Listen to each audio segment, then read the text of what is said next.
Ya empezar.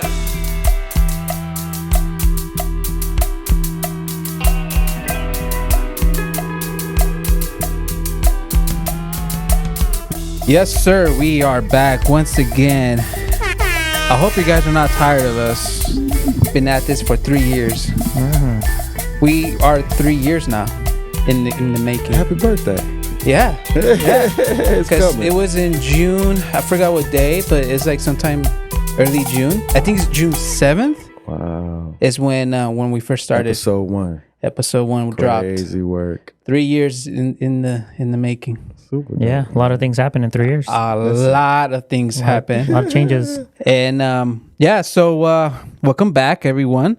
And if you join us in the beautiful world of YouTube, you can see we have a familiar face. And if you've been rocking with us, I'll say I was in the beginning of Shader Brown. First year for sure. Mr. DOZ. Hey. Yeah, return of Mr D.O.Z. Yeah, in the man. building. Yeah, we here. We still Yeah, here. man. Yeah, what's going on with you, bro? Man, it's life, the world around us is crazy. So, I'm glad. First of all, I'm glad you're here. Yeah, man. I'm glad you're well. Yeah. You know, alive and kicking. You too, man. Yeah, man. 1,000. Last time we had you was like 2 years ago. Which is crazy work. I was thinking it was like a year ago, but that wasn't a year ago. No, it was, Because I had a crazy year last year. So yeah, Yeah, it's about man. 2 years. A lot has changed, as you can tell. yeah. We're in a different Y'all building. got a front desk. You got a receptionist now. Okay, let's go. And I have a new host, Irvin, over here. Yeah. Mr. He's Irvin, actually the man. owner of the building. That's so. what's up, man. It's Yeah. a beautiful space. You know. Yeah. You The know. other two guys, unfortunately, no longer part of. It'd be like that, man. Seasons quit. and reasons. They're quitters. They're not quitters. They're quit. Don't tell me they quit. No. Yeah, but we have a homage, like a little sticker right behind you on your right Okay. side. Oh. On your right side, there's a sticker. Oh. Yeah. Oh man, I remember those guys. I remember those I guys. remember those guys. Yeah, man, Mr. DOZ. So, like, can you refresh the people about yourself? Oh man, Yeah, I should have came. a quick little intro. Yeah. like Peace, y'all. because we've had a bump on Yeah. followers and subscribers. So for the yeah. new listeners and watchers out there, Yeah, don't nobody know who I is, right? So, peace, y'all. Mr. D.O.Z, live loop artist, vocalist, yeah, community, human being, sowing seeds, father of four. I like to make music and loud noises, and so yeah. I've definitely been out the mix the last year. Last year's been a journey, but I released 2 projects. The last time you were on, we talked about one. That was my first project. Yeah. And so since then, this year, I dropped 2, or I dropped 1 in February and then 1 like last September. Yeah. Rise of the Super Niggas. So that's a whole that's a whole universe that we could talk about too. Yeah. Yeah, nice. So yeah, you've been continuing with your creative space, your artists. Got to. Always, huh? Got to express, man. Got to tell our stories, especially when they call to us, when the Most High put them there. It's like, that's not just for you in the closet, bruh. You got to bring it out. So Yeah. And I remember Black and Gold. I remember that. yeah. I remember when you did the launch party. yeah. And we were there. Yeah, that was We that. were there. Crazy work.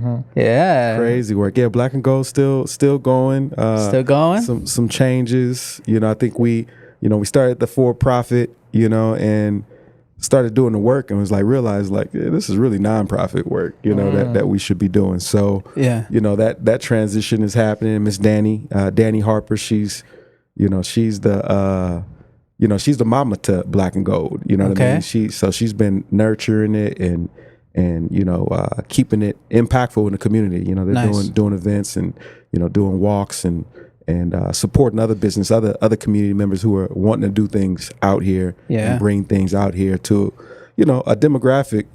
Like all of us, like there's not always things for us. So Yeah. then you got to make things for us. Yeah. So that's been good. I remember the last time too, like when last time you were with us in the last episode. Yeah. Last time you were here. Yeah. Not here specifically, but I'm talking about podcast. Yeah. Dude, you were dropping like a lot of like I remember. information and like, yeah, this and that. Did you know this is gonna happen? This and that. Like, bro, you were like just throwing nothing and but things have probably have happened now, huh? It's crazy work. And one thing I tripped on, since we were gonna record, I went back to that episode and wanted to listen to it. Okay. You know? Yeah, that would have been good. I need to do You know what I noticed? You kind of predicted?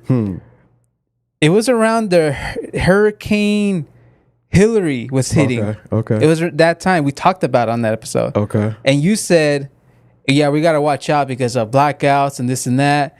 And then even earthquakes. You said earthquakes.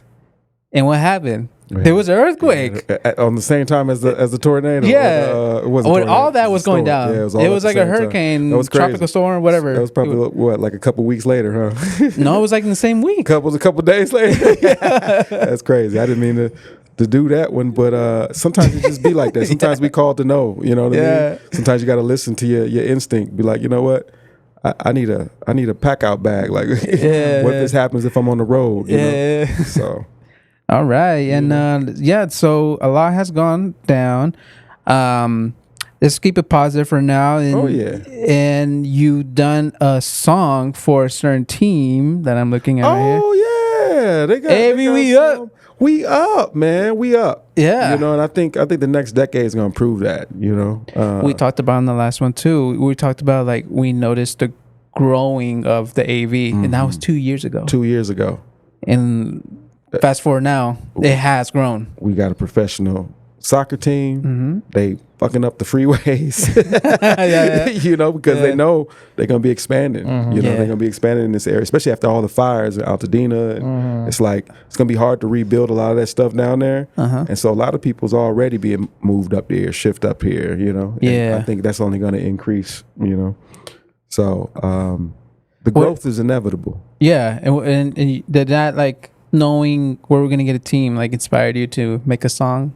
Yeah, man. So you know, I actually connected with the brother Panchito. We was out at Fat Boy's Taco. Panchito, shout out to Panchito. Yeah, shout out Panchito. We was at the opening in Mojave of the Fat Boys out there. Oh, okay. We connected. And, you know, he hinted to me like, "Yeah, we got a soccer team coming." I said, "What?" Yeah. This was probably 2 years ago. You know, easily. Oh, wow. And yeah, so I jumped on early on, man. I got my season tickets. You know what I mean? Want to support anything coming out here. I ain't never even been to a soccer game. That's the crazy part. Same. That was my first soccer game. Very first soccer game. And it was lit, bro. Yeah. It was lit. The whole space there is just dope. You know what I mean? We need to pack out them stands for show. Yeah. Especially them home games, man. It's just it's electric, you know, and to know that we only I think only 4 professional soccer stadiums in California. You know, so to know that we got that, and you know, you watch. It's a privilege. It is. What I'm noticing, a lot of teams. Maybe like some of the teams don't have their own stadium. No, not at all. They're sharing a football field. Yeah, like college or something. Yeah. But it's a professional team. Yeah, but but they just don't have their own spot. They just don't got their own spot. So you know, I think that's a big thing. It's a big cost too. You know, and so you know, I think the importance of, you know, whether they're doing band concerts or whatever, like, you know, like having events and having the community support, I think is everything. Because, you know, we don't want it to go the way of the Jethawks, you know. It's like we want to keep it. We want to grow it. We want to have another stadium. Shoot, you know what I mean? Because you think all the stadiums down in L.A., you know, they all right there. Yeah. You know, where the Galaxy's at, and, you know, So I think we've got the capacity up here. To do that, you know, and the people just need to get outside and get off their, you know. I think it's a matter of time. Yeah. Because this is a new thing. Yeah. And people are just like still shocked that we have something like this here. Because every time I tell someone, like, they're like, "What? Yeah. We have that here?" It's surprising because I hit up people, you know, I saw somebody in a soccer uniform. I'm like, "Oh, bro, you been to the AV Alta games?" Like, "No, we got a soccer team." Oh, wow. I'm like, "Yeah." Yeah, that's crazy. Where you live under a rock? That's it. That's you know? it. Yeah, I don't. So I think there's still a lot of people. I think there's still a good community campaign to like diversify and get people excited and in the know. Yeah, you know, I think there's a lot of potential. Even just seeing the academy, you know, them working with the youth, and then actually bringing up some of those youth into the pro team. Like, I don't think people understand. Like, yo, that's a big deal. Like, you know what I mean? You know, so get your kids ready. Get your kids involved. Maybe they get in that academy. Maybe they get pulled up to the pros one day. Like, you never know. So, and I mean, soccer's a worldwide sport. So, you know, I think that boxing is called like the poor man's sport, right? I believe that. Yeah. I say soccer too. Soccer's down there too. Both of them. Yeah. Because, you know, they kicking rocks somewhere right now. Yeah. Because it's so accessible. Yeah. Yeah, because they call skateboarding the poor man's extreme sport because it's so accessible. Yeah.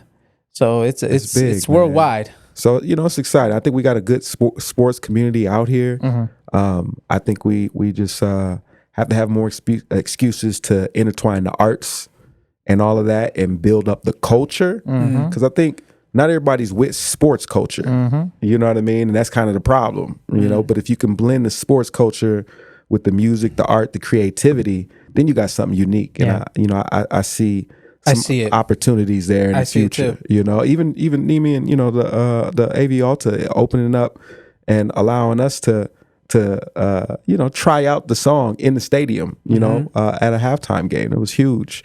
And I think it shows the potential of like how we can tap into the community and bolster that creativity and actually incorporate it into the events that we do, you know? So going back to the actual making of the song, did you already have something in mind as far as like what you wanted as far as like for the song? Yeah. Well, so I knew the team was coming months before, maybe a year before. But I knew the season was going to be starting. So this is probably like last June. Yeah, after June, because my house caught on fire. We lost everything in June. We're going to talk about that. So after the fire, I got a beat from my guy Mars. My guy Mars, he's working with, you know, Maya and Snoop and Busta. Like this. Oh shit! You know, this is that dude. And he's from out here. He went to Lancaster High, you know. Wow. So, you know, his family and church and, you know, church community. So, long story short, I get the beat from him and I hear it and it just sounds like an anthem. I hear that. Dun, dun, dun. I'm like, oh, I hear a crowd and okay. And so I ran into, I was at Illmind. Illmind is a dope producer too, another Grammy winner. And he was doing a Pass the Aux event. And at the Pass the Aux event, I meet this young 18-year-old white boy from New Zealand. Oh. And is that the guy that's in the song too? No. So rest in peace, man. Axel, long live Axel. He passed away this January, but unexpectedly. He's 18. He had like a issue with his brain. Wow.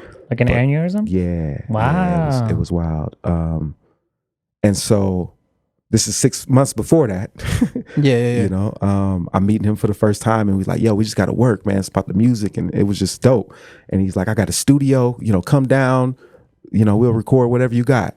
And so I had just got this beat from Mars and I'm like, okay, well, let me hit up my boy Rome and let's roll down to the studio. And we go down to the studio and, you know, we're listening to the beat and I'm like, yo, you know what we need to do? We need to make an anthem for the soccer team. There you go. We need to make, because this sounds like a hype anthem.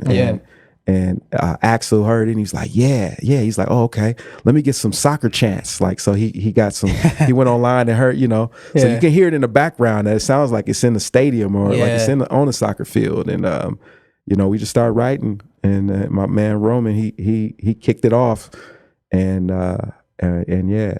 The rest was history on that version of the song. So that was the original version we did with Axel. And then we've got a remix. We did a remix challenge online, and we had you know, people just submit, you know, what they had. Be honest, a lot of them weren't it. Most of them weren't it. You know, people cuss and people do all their extras, and it's just like that don't fit where we going with this. Yeah. But this one young brother. Ruggo, he responded, and this dude came so clean on it. It was like, all right, that's official. That's it. That's the song. You knew right away. That's the song. So we had him on for the third verse, and we actually got invited to perform, and so we performed the remix with Ruggo at that first, you know, Alta game, man, and it was dope, you know, connecting with him, and he's out here. He, you know, he works with the Boys and Girls Club, and you know, I started getting to know him, and I'm like, man, it's a really dope young individual, You know what I mean? He's been working with Mars too, my guy Mars, and he's been active, you know, getting out there. Ruggo 818, you know, he's from the Valley, but he lives out here right now, and you know, all of us is from somewhere else, and we got connections everywhere, you know. Yeah. But just to see him really come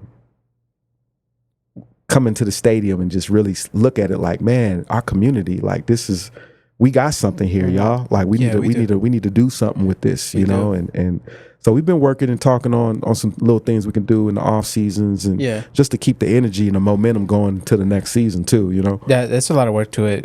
It is a big deal going on here, and I'm glad that the community is once it gets involved. Yeah, you know, people like yourself too, receptive, man. Like receptive, you know, like the 661 supporters group, bro. Yeah, that whole squad is undefeated. I don't think there's anything else like it in the whole league that I've seen. Not with that type of energy. No, you know what I mean. I keep up with the games even when they're out, away. Yeah, and you hear a little chant there. It don't be, but nah, I think we're louder. Absolutely louder, man, and the energy, and it's like I don't even think people know that they can go be a part of that. Yeah, you know what I mean. Like sometimes it feels like, oh, that's the elite section. Like you don't go over there, bro. It's intimidating sometimes, right? Especially when you're new to the whole scene. Yeah, you ain't never been to a soccer game. You like okay, or just finding out we have one, and and then you go. I'm like, who are them? Yeah. But I think what's cool is during the game, look, you already got your ticket. Your seat is your seat. Yeah, you could sit anywhere if don't nobody bother you. So why not go sit with them and get it from their perspective? And I think just the energy that they bring is so representative of what this community should be. You know what I mean? Selfless, being out there promoting good spirit, you know, not putting down the other team, but just hyping up our team. Like that's enough, right? Yeah. So you know, just seeing little pockets of our community start to grow and develop, you know, seeing the top shelf guys and AVAC, you know, the other basketball leagues, and there's a lot of potential here, I think, and we just need to continue to control the narrative, you know, keep ice out, control the narrative. We can talk about that too. You know what I mean? But like really control the narrative of what makes this community great. Yeah. Because I think everybody can easily speak on what makes this community shit. Yeah. But that goes for any community. Like you know what I mean? And it's like, okay, how does this community make it better though? You know what I mean? Yeah, we got a homeless issue that we need to solve, because if we can solve the homeless issue out here, we can be a prototype for where it can ripple out elsewhere. The formula. We got land to prove that we can solve these problems. Like LA don't got the land to do it. You know what I mean? Yeah. And once you build up that much, there ain't no solutions for it, and that's why people living under Vegas and living under the tunnels. You know what I mean? Yeah, that would be a hard one though, because LA literally sends out their homeless out here. Right. So I'm like, bro, like we could build an enormous amount of you know, like either mobile homes or track homes or whatever. Nothing like that. Low income housing homes or something. Think of the traditional way we've been. I don't think people think of this like this, right? But like, think of homes. What are homes? What are they made out of primarily? Wood. Wood. What is wood? A tree? A tree. What is a tree? A plant. Okay. A plant that gives us what? Air. Oxygen. Everything. Yeah. Right? Trees take how long to grow? I don't know. Years? Years to grow. Yeah. When Columbus came and found America, what was all throughout America? Trees. And indigenous people living in them trees, right? There was a time period where things shifted, and they knew to make America great, they needed to get all these indigenous people off the land, and they needed to get all these Puritans and other peoples into homes, right? Okay. The homes that we live in are shells, are dead trees that we live in. They're caskets, right? Caskets that we don't even own. Usually the bank owns for multiple families. Yeah. One family might think this is my home forever and get pushed out of that home 10 years later. Yeah. And then another family comes in and thinks this is my home forever. And that happens maybe 2 or 3 or 4 times, right? That's a trap is what that is. Alternatively, indigenous people all over the world have been building homes out of the earth forever. Yeah. not caskets, out of earth. And so you can look up something called cow earth. They're out in Hesperia. Yeah, I remember this. Yeah, we talked about this in the last one, and it's they still stand. A lot of them still stand.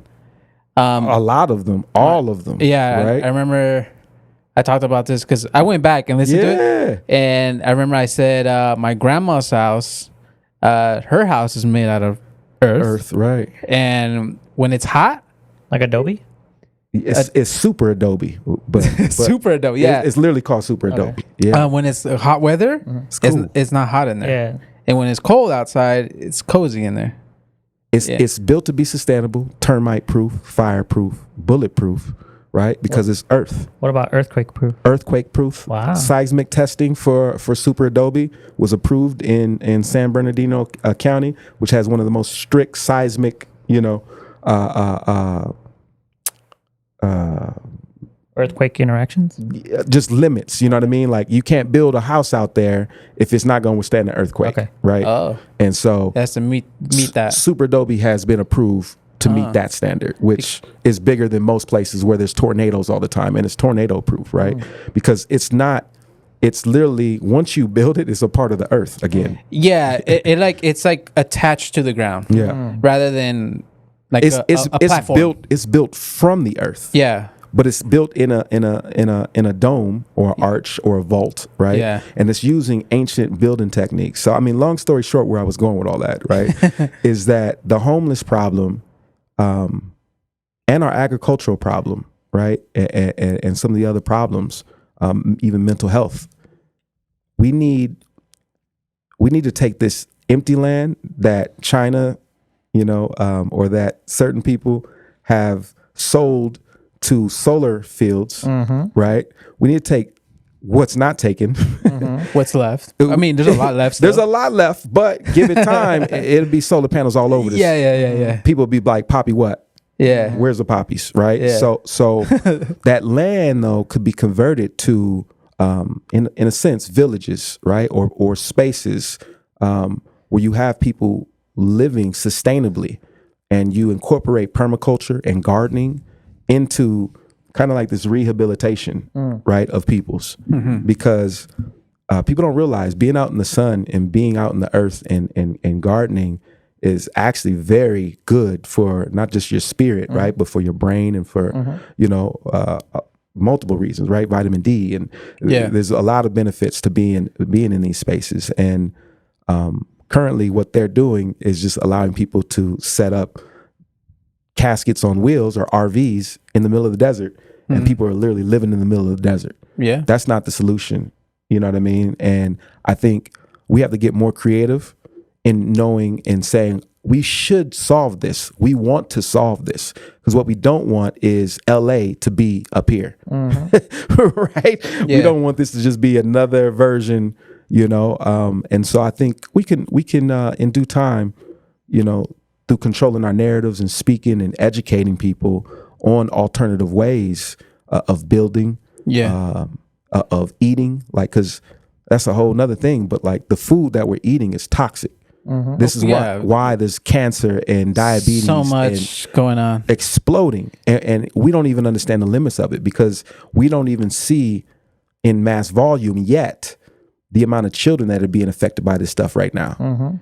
Oh yeah, 10-year-old diabetics. Yeah, you think it's something going on with like even hormones all too, because all of it, like it all disrupts everything. Yeah, because we got little 11-year-old girl looking already like an 18-year-old. You go 30 years back, bro. And you go that 40 was not years back. Seen again. An 11-year-old. I mean, that was like an 11-year-old. Yeah, they look like their age. Right. And now we got dudes like 26 looking like 18 years old. Yeah. Yeah. I think without a doubt, we know we are what we eat. Right? What we didn't realize is when we gave over to this fast food, or what they call the SAD diet, which is the standard American diet. Sad diet. Ain't that sad? But what it is, it's hyper processed food, right? When we decided to say, you know what, abuela, don't garden no more, or I'll go get it from the market. we didn't realize that our Congress folk and our government would allow lobbyists to override our health.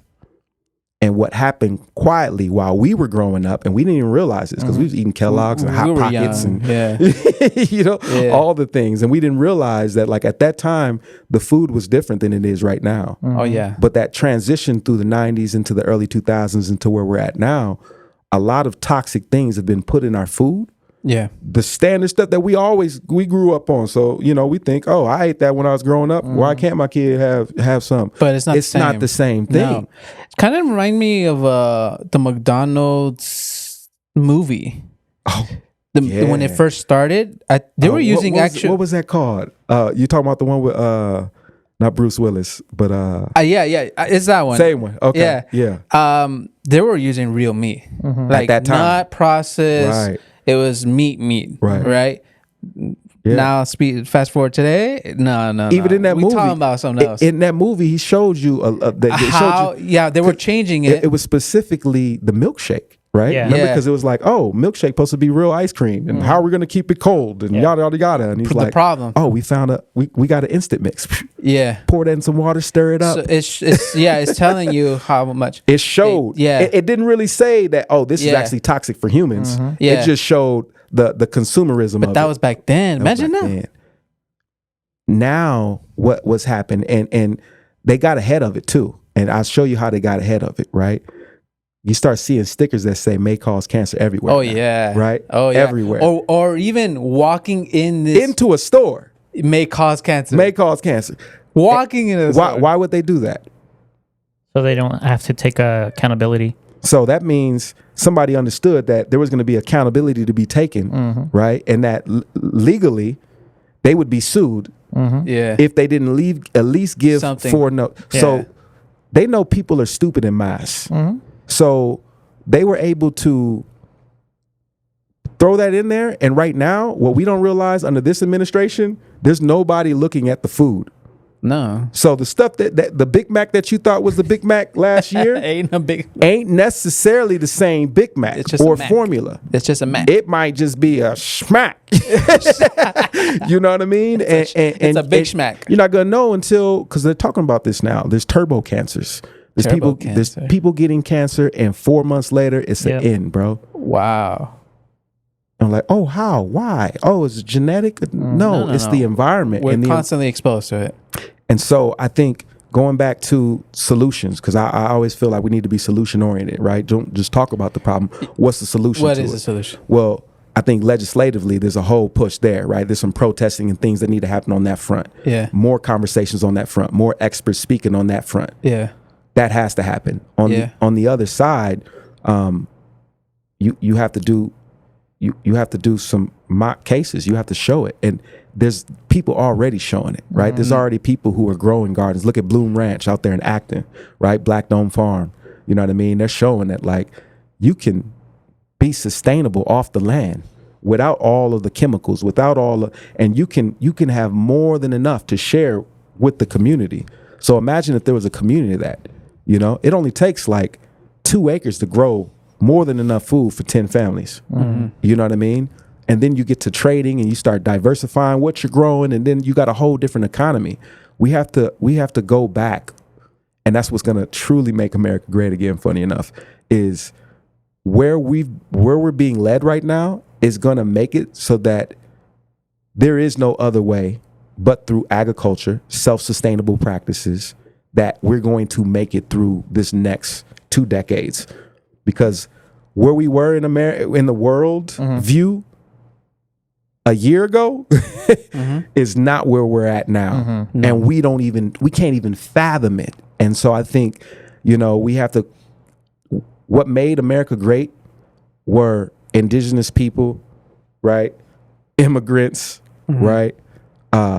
Creating everything, making everything, trying everything, right? Black people, we were enslaved, making everything, inventing a lot of things. Yeah. You know what I mean?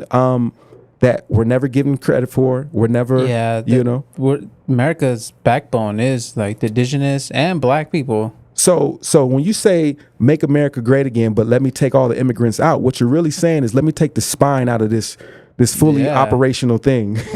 Yeah, I guess it's an embodiment of America, like this moving body. Yeah. And that's a big piece of it. Absolutely. Yeah. Absolutely. And it's the history, our story. Going back to the agriculture, as far as like being able to live off of the land, do you believe that we're too domesticated to the point where maybe we understand, because we come from a generation where we were able to eat Kellogg's and all this food with none of this toxins that they're now allowing these kids to actually consume. We grew up in an era where we are technically not the healthiest, right? Because we got the ends of it, right? He said technically not the healthiest. Yeah, not the healthiest. Because what did we eat today, right? We ate fast food. We had Popeyes, bro. Right? And we know. Exactly. And you know. We know. And that's the problem is we know. Exactly. Yeah. Now, going back to the generation that's before us or before them, that's all they know. That's like the chemicals that they've come up with, even from the formulas that they've had them drink when they're babies or whatever, to the TV shows, to the entertainment, to the movies, whatever it is that they're actually going into. Do you believe that within itself is a program that we could voice out what we should be doing? We could be taking those actions of like, I'm going to be the first one to create my first farm for my family. Right. Right. But what is that next generation going to do? Because they're so used to being in front of the screen. They're used to being comfortable. They're used to being domesticated. The convenience. They don't know what their body should be feeling. Right. So how would you break that in a mask? Because I could say I could do it within my family, 5 people, 10 people, but then how do you do it within a greater spectrum? I think there's 2 things that can happen, right? And austerity will make you change everything, right? When you don't got access to all the fat food that you used to have that was on the shelves all the time. Do what you got to do. Like imagine all like survival mode. Imagine during COVID if toilet paper never came back. We're using socks, leaves, 3 shells. I'm using your shirt, bro. Right. Like we're gonna figure it out. I mean, indigenous people figured it out, right? We didn't have toilet paper before. Yeah, right? but they didn't have a dictator though. That's the thing. Like That's okay, so you go into like North Korea, they have the same. They went into the idea like, okay, everything's gonna be okay. We're gonna give you everything. So they gave up their rights, they gave up their freedoms, they gave up their lands to the government, being told that we're gonna spread it evenly. Right. And then now, where are they at now? They're eating crickets. They don't have anything on the shelves. It's all made up for the public to kind of say like, hey, we're prosperous. What's interesting is what is their quality of life right now? Terrible. And I think people don't realize how quick your quality of life can go down when it's no longer in your hands. Yeah. Right. And that was the whole point of America, right? And sovereignty of the states, right? And not to have a dictator that can come in and say, you can't grow this or you can't do this, right? And so I think the generation that came after us, that is the Netflix generation, right? The IG generation, because they don't even understand what was here before that, right? And it was like, nah, there was none of that. The same could be said for our grandparents on all this fast food. Like I know some of my grandparents, they don't eat fast food. Like they never switch. Yeah. And that's why they're 90 years old. You know what I mean? Yeah, and okay. Yeah. You know what I mean? Yeah. But what's going to happen, I think, in a very fast time because of technology is people are going to age faster. Meaning a lot of the diseases that happen then are going to happen faster. I think the cost of food is going to make it so that people can't eat the fast food like we've eaten fast food historically, right? They're gonna though find cheap food inside the stores to eat, which is going to be terrible for them. Yeah. And so more people are going to become sick and realize that it's the food. And so I think people are going to learn about fasting more, right? Because indigenous people fasted all the time. We don't realize that, right? When the men were out for hunts, you wasn't eating on the hunt.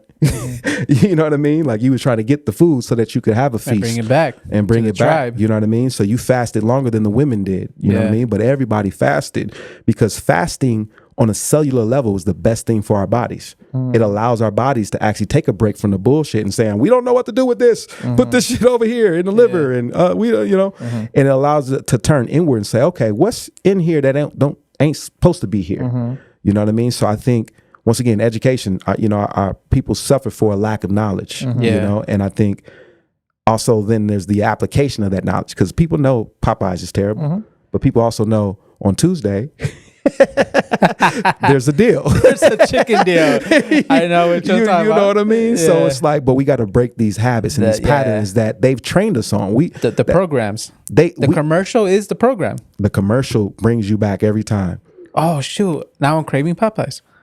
You know what I mean? Like, probably literally somebody right now is like, yeah, yeah, right now. They will put it, but what really hits, because you're gonna continue doing it until it really you be like, oh shit, was that my kidney? Or damn, why can't I breathe right? You know what I mean? That's when but then that's usually too late. Yeah. And that's what's the problem with these turbo cancers that we don't listen to our body a lot, especially us as men, right? Because we're like, we got to be strong and we gotta show macho, Mr. Macho-ness, bro. Yeah. When I got diagnosed with stage 4 colon cancer, and some of the pains that I went through made me cry like a baby. Wow. As strong as I wanted to be all the years of, I can eat anything. I mean, I don't want to there's no I'm trying to figure out how to say there's no it. right way. Okay, the last time we were here, strong. You were hefty. Yeah, hefty. I was heavy D in the boys. And then I haven't seen. I don't think I've seen you since in person. Physical. In person, and I saw you. Yeah. Like, oh my god. This is a whole different human. Who the fuck is this? Yeah, this guy. Yeah. Yeah. Life will do that to you in many ways. When your health is impacted, drastic things happen, whether you want it to or not. It was October of 2023. I started having some issues. Wasn't having the bowel movements like normal. Having some pain and feeling weird. Worked the Day of the Dead event that I usually work. It was a 19-hour shift. Damn. And I felt like I was dying. And so my wife's like, yo, you got to go to the doctors. I didn't have a doctor. So I'm like, all right, well, let me find a doctor here in the Antelope Valley.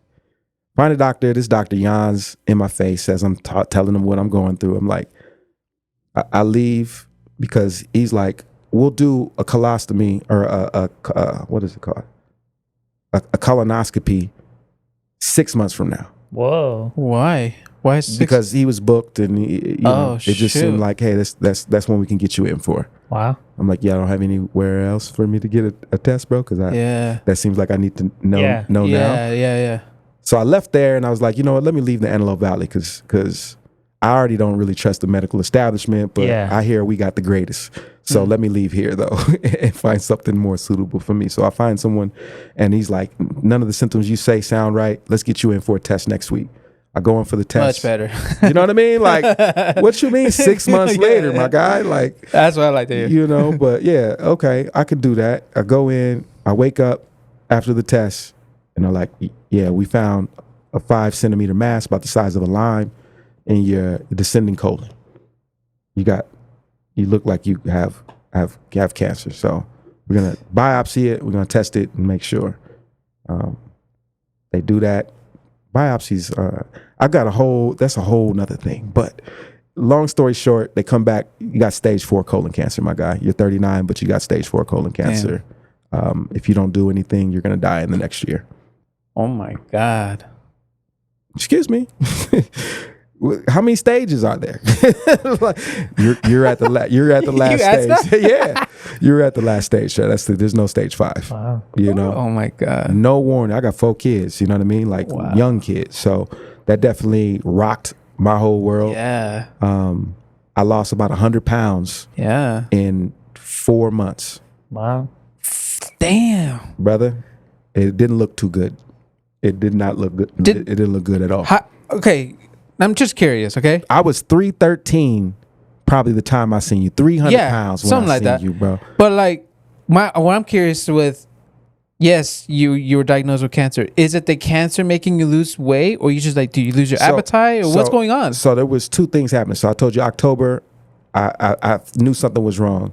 I couldn't eat like normal, so I chose to do intermittent fasting. Okay. So I was intermittent fasting in between all of me trying to get this appointment to get this test, this exam done. And so between October in January, when I got the exam done, I lost probably about 60 pounds. Oh, okay. And then from that exam in January to about March, I lost another 30 pounds. Damn. I started chemo in like March, April. My wife switched me to everything organic, everything plant-based. She started juicing these crazy concoctions with like, you know, everything you could think of that's not delicious. But I think it saved me, bro. Like, I think honestly, making the shift away from how I was consuming food. Mm-hmm. And how long has it been when the doctor told you, like, yo, if you don't take care of this, like, you got a year? That was over a year ago. That was he told me that. He told me that in April. Damn. April of last year. Yeah. You know? So they don't know. They only know what they know if they can test you. Mm-hmm. So you actually know more about what's going on with you than they do. No one's gonna know better but you, because of your body. But they can test you and they can give you information that you don't have. And that's what's important there. Okay. But not all their tests are warranted, nor do I believe they help heal the cancer. And I've got a theory on cancer. Yeah, it's a sketchy thing, huh? The kind of stuff they want to recommend you. Every human is different. Yeah. Every human is different. So the standard of care that they say and they speak on is a big umbrella. And I don't believe everything has been tested on indigenous people and or is even made for indigenous people. I think some of that stuff is what kills us when we go through those treatments, because our natural bodies, it's anti everything that's living. Like chemo is chemical therapy. It's the marketing word. It's the Nike for chemical, right? Yeah. And we don't realize that there's pre-chemo. There's a pre-chemo? Yeah. I didn't know that. Oh yeah. Did you know there's pre-chemo? What would you imagine is pre-chemo? Like a pill or something? I don't know. Trying to be healthy? Trying to be pre-chemo. If you go into any grocery store, or you guys got some pre-chemo today, right? You went to Popeyes, right? That's pre-chemo? Yes. Because if you look at the ingredients, I promise you, there's probably 3 or 4 ingredients that may cause cancer, right? They cause cancer. What they've created is a pre-chemo to chemo pipeline, right? If you consume enough of the pre-chemo, what it's going to do to your body is stop your body's ability to heal itself. Okay. Divinely indigenous people, our bodies have been healing. That's why we were able to get through slavery and get through all these crazy things, right? Okay. But these bro, I don't want to drink this soda anymore. You probably shouldn't. You probably had your fill for the day, my guy. You know what I mean? I need to start getting the extra large. But we don't realize super duper fries. Sugar's the gateway drug that they don't tell us about. Yeah, 100%. Oh yeah, it's the gateway drug that is highly recommended. Yeah, by dentists and doctors for multiple reasons. And so I think we just have to go back to our indigenous ways and really start looking at the stuff that they market to us that's made easy. And start looking at the stuff that might be ancient, might be older, might be harder to do, but literally 1,000% better for our bodies. And that's if we wanted to have a good quality of life. Are you doing like exercising? I need to do exercising more. That's the other equation, right? Being out in the sun, moving your ass, sweating, you know what I mean? And then refueling with the right things. Yeah, rehydrating. What is that? Alkaline, you know? Try to get as much of an alkaline diet in as possible. Yeah. I think Dr. Sebi and some people out there, Jesus, out there in East LA, like there's some people who understand that, and he broke it down to me this way, because he was like, brother, you are African, right? And the herbs and the foods and the fruits that you need, they're not here. You need indigenous foods and plants and things, right? Wow. And he's like, so here, and this is a Mexican brother, he's like, here, what you do have is Mexican food, not tacos and shit. He's like, he had a drink for me. It was a bright red drink with black seeds in it. I was like, what is this? He's like, that's pitaya. I was like, pitaya? I've never heard of pitaya. What is pitaya, right? What is that? It's dragon fruit.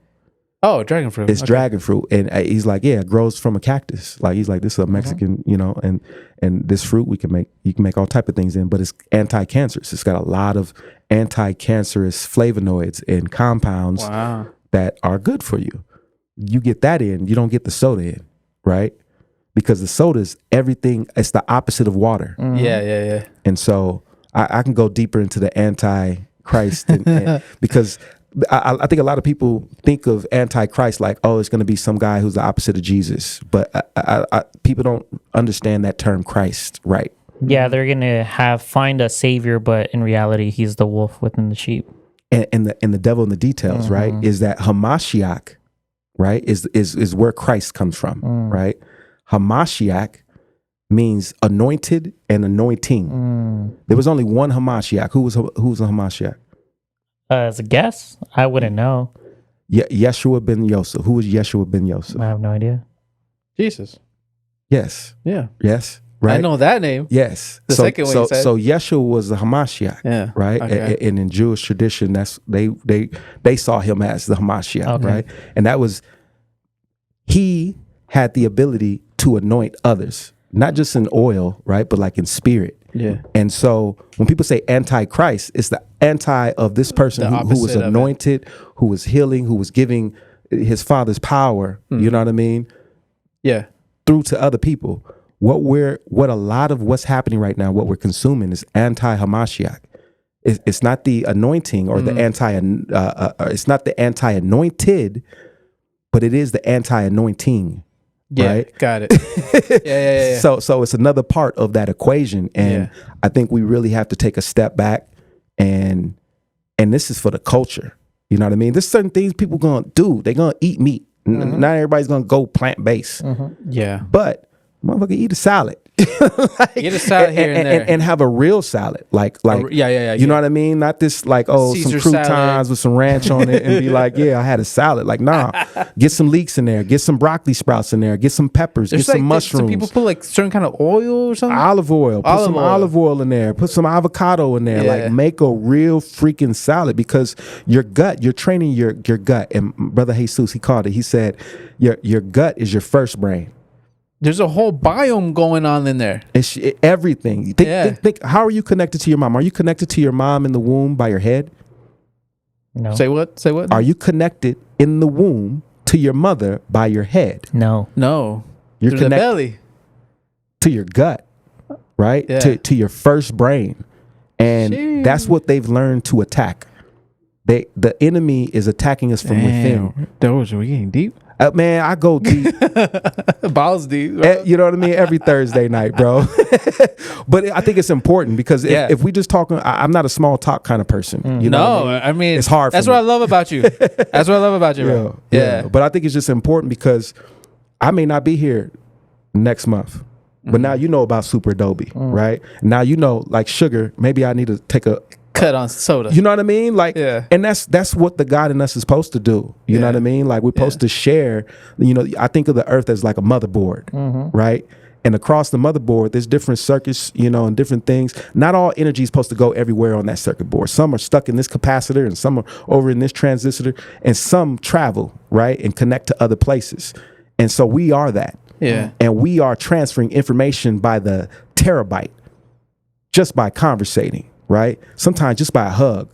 Sometimes we're angels and demons to one another, right? And so sometimes that energy is negatively charged.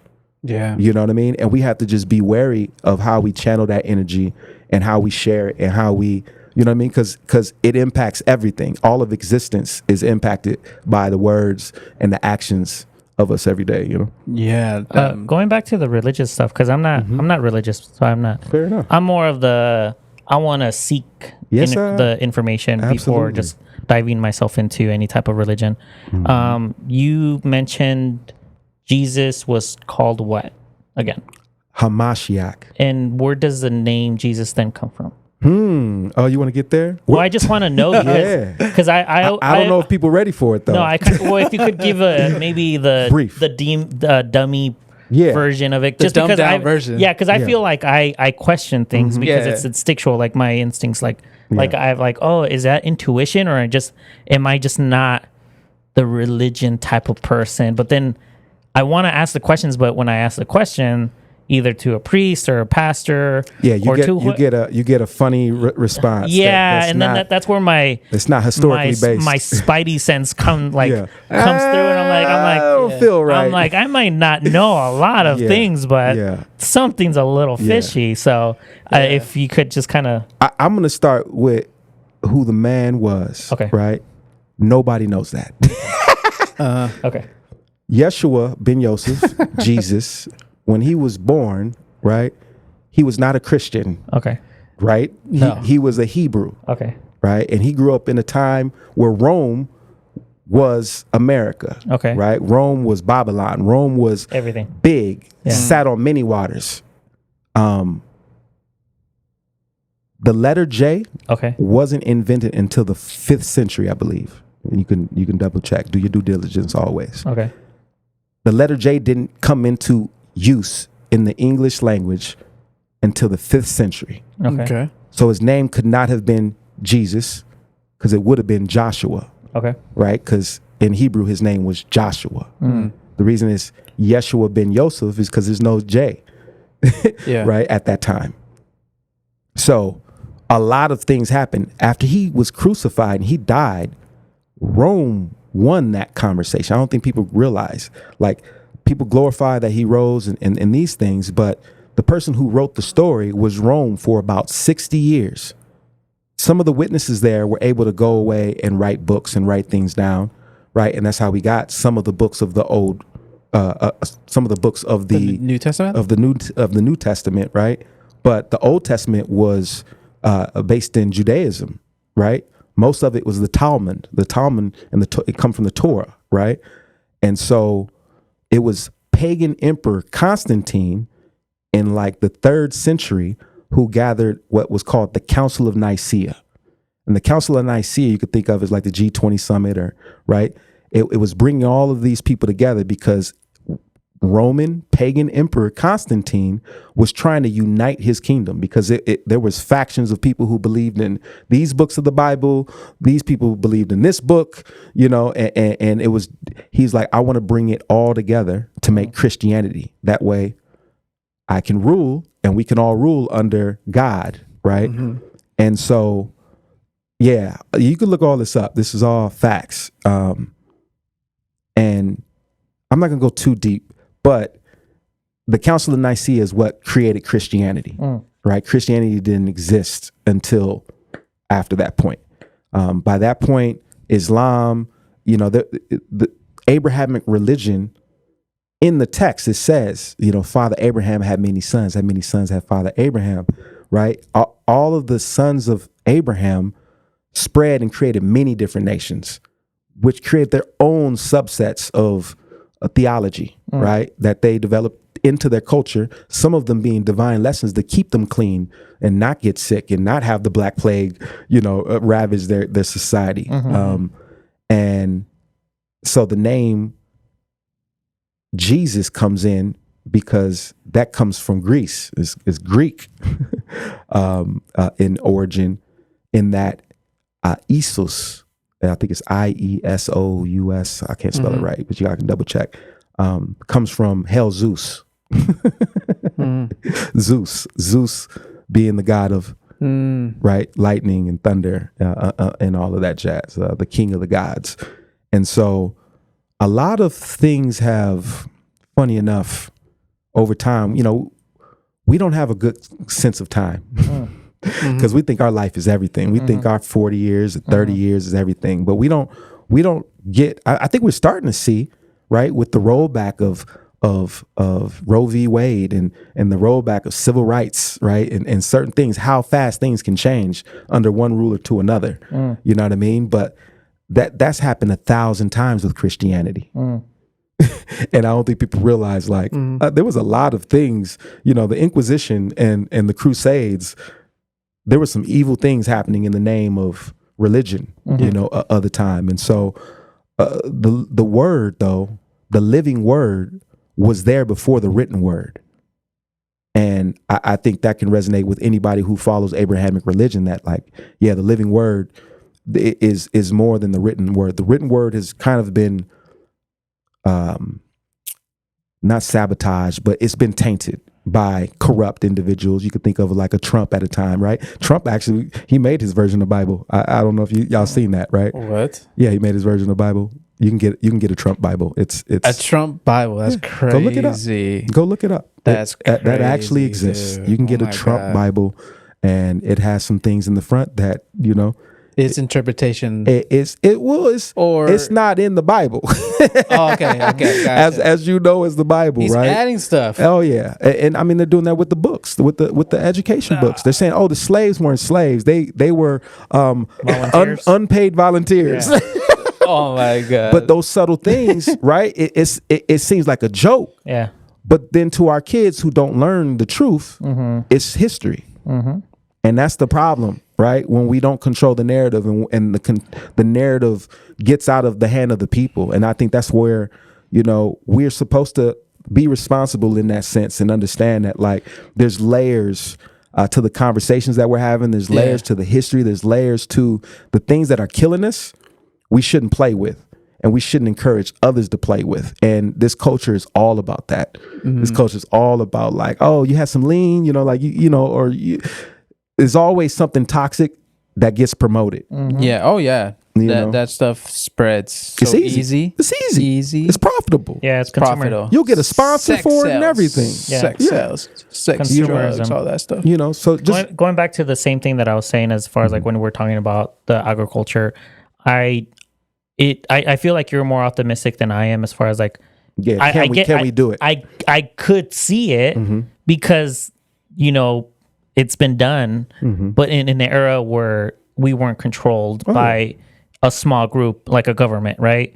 Indigenous people, they had their own tribes, they were spread out. They had probably their own a form of government, but it was a smaller system. Right. But once you start to grow a society larger and larger, it's harder to control that. So then, of course, I guess small groups of whatever governments start to govern a bigger society group. But then we're humans. Humans are always going to be corrupt regardless. Right. If we want them to be, regardless of if it's Europeans, African Americans, Hispanic, regardless. We're humans. We want control.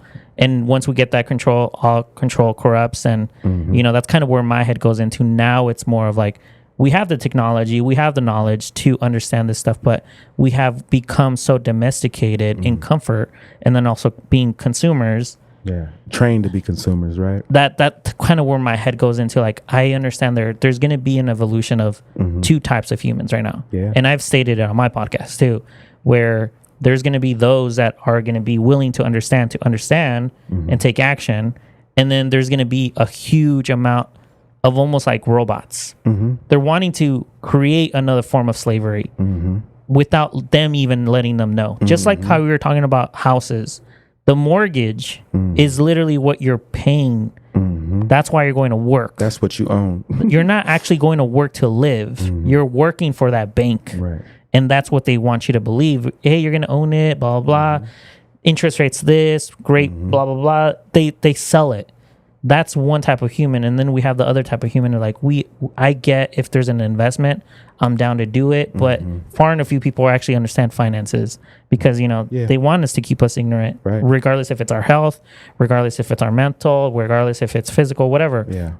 So that's kind of where my head goes in. Like, your optimism is great, but I'm like, that's why I'm like, no, I think what changes everything is accessibility. Okay.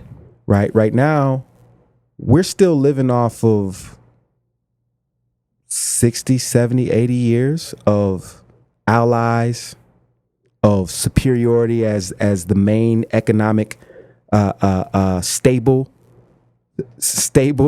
currency. We've just been depegged from that. And we've not even seen the ripple effects of that. This Christmas, people will start seeing it, right? But like, we don't fully understand what's coming. Yeah, it's already happening too. I do real estate photography and videography, and I'm busy because there's a lot of houses that are actually going up for sale, but they're pending. Right. Every house that I've done now are 3 to 6 months of a sell. Well, because buying a house right now is crazy. Exactly. The price of the homes is up, but then the interest rate being up, right? I bought my home for $340,000. That's a great price. When I signed on my lease, or on my mortgage. Yeah, title. They were like, when you're done with the 30 years, you would have paid us $740,000. Wow. That was a good interest rate. I Right. had 3.5. That's crazy. Okay. God. Okay. Yeah. That's not right now. Yeah. And the house prices ain't that right now. And the wages haven't followed either. And the wages have not changed. So, what's going to happen, unfortunately, unless there's some drastic changes, but the safety nets that were there historically have been removed by this administration intentionally. What's going to happen, unfortunately, is the housing problem is going to become a big homeless problem, which is going to become a big what do they call you when you live in a home that's not yours? Renter? No. Lease? No, when you don't pay shit, you just a squatter. Oh, gotcha. A squatter. We're gonna have large communities of people squatting in homes because there's gonna be way more homes because people aren't gonna be able to afford their homes. But people need a home. But people are gonna need homes, and it's gonna create some interesting neighborhoods. You know what I mean? And I think it's intentional. I think it's part of a war tactic, right, to destabilize who we are and what we've built ourselves up to be over a good amount of time. It takes a lot of time to build trust. Yeah. And it takes a very short amount of time to lose it. And that was fire. And China right now is in a position to take all of the trust with none of the work, funny enough, because it's being handed to them. It's being literally 45-47 is handing China the world's trust. The world is going to start putting their money into China. China already, made gold, the standard. So what happens when the dollar drops? Right? So then we think, oh, I got access to McDonald's right now, and what happens when gas is $10? Isn't it going to go 8 this year? What happens when gas is $10 For summer? I don't know. Gavin Newsom. You know what I mean? But these things, I think people don't understand how these things will change the fabric of our society. Yeah. Oh, I don't think people understand how fragile it really is. Right. Well, even the psychological implications that's been going on, because I understand the market just because I've been doing the real estate stuff, and so I'm around business owners, realtors, lenders, escrow officers, and I talk to them. I like, well, what's your prediction? So they'll tell me they're like, their guesstimates or whatever they think it's going to happen. But for me, I'm looking abroad, like as far as like now that, mass deportations are going on. Yeah. And then, what was it, 2 months ago? Or I think it was in May that they took the FHA program from non-documents. FHA is first-time home buyers. Wow. So if you're undocumented, or before, you were able to do a 3% of like how much you're going to put into the house. Yeah.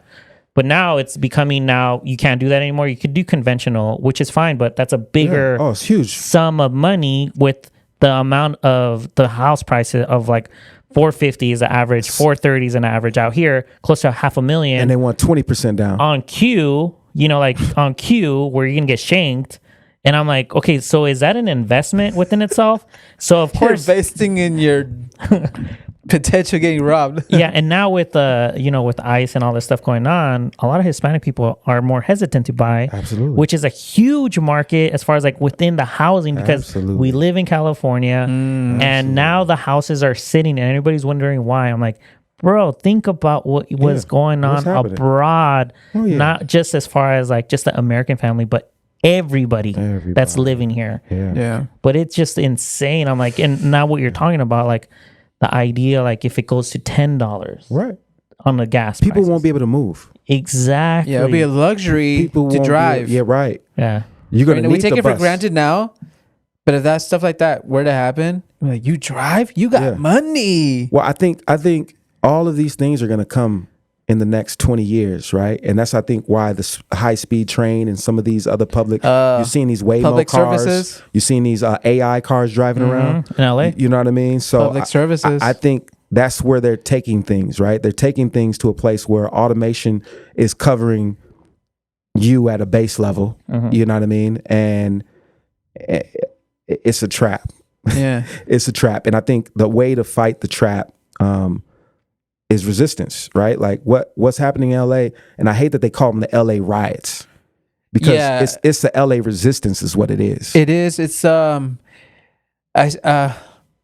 but people, you hear a lot of stuff going on right now of why are they destroying property. It's because they're fed up. Yeah, It's a cry of like, yeah, we're angry. right.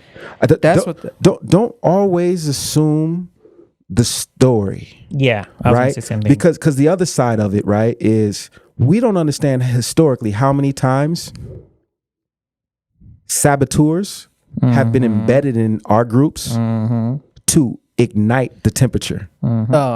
You know what I mean? Yeah. It only takes one person with a mask who's been walking alongside you, right, Throw some. to get hype, Yeah. to set a car on fire and have you right there like, Yeah. and you wasn't even gonna be like that. But this person who's actually got ulterior motives because they're being paid or influenced by someone that you don't even know. So I think, and that it doesn't matter that they're brown and doing it and waving a Mexican flag. They because they're doing that, they may actually be the ones who are being paid to be there to do that. Yeah. And that's where I think we have to definitely pull back sometimes when the media is like, oh, look at them. Oh, look what they're doing. Oh, look. Oh, the LA riots. Oh, let's talk about the LA riots. Like they're subconsciously planting seeds of their narrative for us to believe. So it's like repeating because like LA has had these protests or okay, media's calling it riots many times before. It's like over and over. It's the same playbook. It's the same playbook. It begins peaceful. Yeah. Everybody there is peaceful. Yep. Someone with a mask or someone shows up, or someone who's just embedded or someone who's not in their right mind. It could be any of those three it could things, be, right? Yeah. It don't mass groups of people are stupid. Yeah. They're herds. Because the energy is so high, Electric. You can get pulled into some shit and you get pulled in something so easily. And those who want to sow discord know that. It's a tactic, right? So when and I hate when the news and even the governor, like they speak on it like, oh, this seems unintentional, or, you know, it's like, no, all of this is very intentional. And this is a long play. Because if you can sustain this energy in LA and surrounding Los Angeles areas, you're going to do it everywhere. And he's already said it. He's like, oh yeah, I'm doing this everywhere. Right. And he's not in his right mind. 45, 47 lost his mind somewhere between 45 and 47. You know what I mean? And you got people even like Newsom saying he doesn't seem like he's the same person. And I think people downplay that there was coke found in the White House and nobody knows whose coke it was. God damn. You know what I mean? I mean, whether it was Elon's, you know what I mean? Whether it was, but I think we've got some very sick individuals who slid into power, and these were corrupt individuals to begin with. And the issue now is they've got leverage over the Senate and over Congress. Yeah, but I think it's even further than that. And then of course my thoughts are just theory based. All this is theory. I think Allegedly. this is a longer game. I don't even think it's the whole two-party system. I think it's more lobbyists. I think it's a bigger concept of like who's actually playing the game behind the scenes and who's buying the actual Senate, who's actually buying, you know, whoever congressman, governor, you know, like what is really going on, because the Democrats, they allowed a bunch of Hispanic people come through, not just Hispanic people, Asian people, Arabic people, trans, everything. Literally everyone was coming into the country, creating chaos, already establishing, hey, we're going to give them benefits, we're going to do all this. Of course, it's going to create chaos. We weren't in a best stable financial place in our economy, so you're going to stir the pot. Right. And now knowing that you were either going to win or not win, there's a 50-50. Were they really going to do that? No, I believe there's something behind the scenes, because now the Republicans now are using it as a fear tactic and saying, well, now we have to deport, as far as like we have to fix what the Democrats did. But in reality, I'm like, are they really doing that? Like how far did where was like, the chaos? Yeah, exactly. What happened? Like, I understand that we have to create a system so that people could actually come here legally, but you're not creating a system. You're removing any semblance of what was there as a system. Exactly. through the fear tactic and also through the chaos that you're now putting in place for the Democrats. So go back to who benefits from all of that chaos.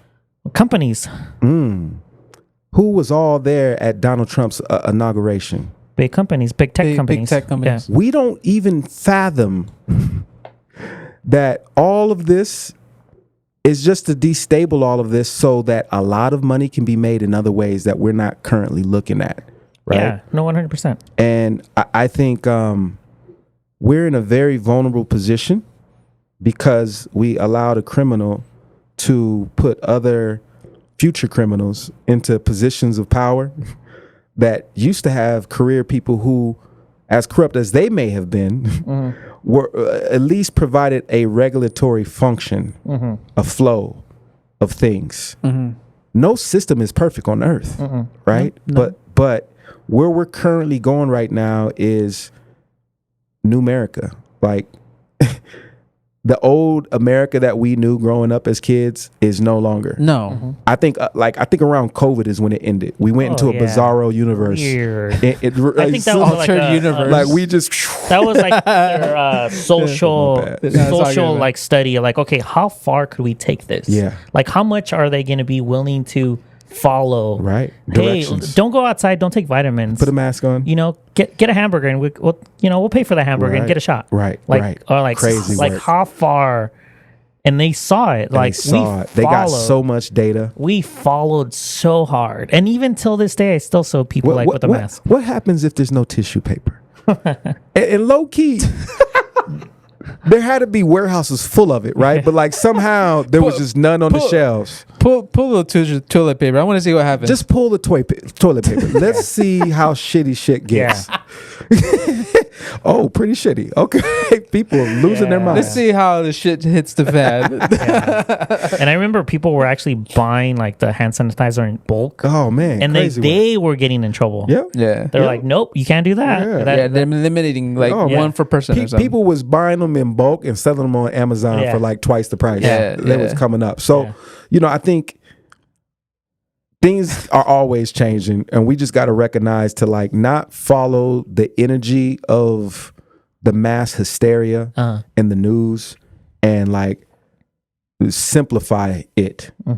Simplify the issue. What's going on right now is a resistance in LA, and it's a resistance to something that at the bedrock of American history is a very pivotal moment and a very important moment, because if LA falls to this, it's going to be everywhere at a different level.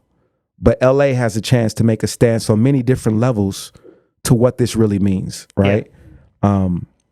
And it's crazy because you literally have a commander in chief who nobody's saying it like this, but he is declared war, right? Via tactics, deploying Marines illegally. Yeah. And what he really wants that nobody's talking about is he wants a civil war redo, and they want to win it this time. And they're not going to say it like that. They're not going to say we're fascists. They're going to say we're not Nazis. We're not this, because they believe they're better than that.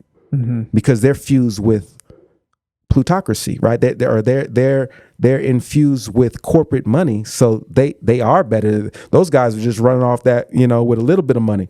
These guys got billions of dollars. Trump's like, fuck it, I sell my meme coin. He's got funds flowing from the Middle East every day. He's not even worried about money no more. Yeah. All the Epstein documents, he's shredding all those bad boys. It's gone. You don't know nothing about. You never know. History will never know. Yeah. And that's the danger of letting a criminal get to that place. But it's not too late. You know what I mean? I think the resistance is what's important. You know what I mean? Like, and you got to establish that resistance early and let it be known that we, the people, are united in this commonality, right? Not the bots online that are saying like, yeah, I'm glad he's doing it. And like, we don't realize the AV scanner and stuff. Everybody think every AV scanner is like all 100% humans. We don't realize that Russia and North Korea have sold bots into every community board across America because it was easy to do. Yeah. And we've not recognized that some of the people that we think are real people are not. They're generated profiles that look like real people, and they comment and can retort back like real people, but it's all AI. It's all bots. And it's meant to sow discord, and it's meant to separate us, and it's meant to sow those seeds of destruction, right?